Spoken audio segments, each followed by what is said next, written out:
हमें ये ज़ोम था जिन पर मुहाफिज वो हमारे हैं, उन्हीं अपनों ने चुन चुन कर हमारे लोग खाए हैं।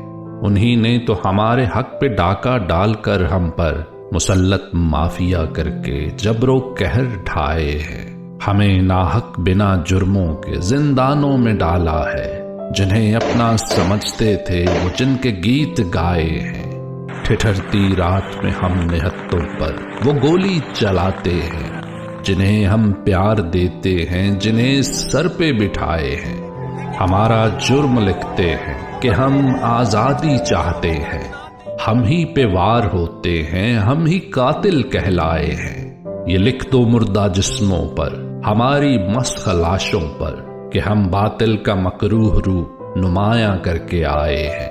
लिखे जाओगे तुम अलामत मौत की और दहशत की, हम चराग जिंदगी बनकर उजाला करके आए हैं।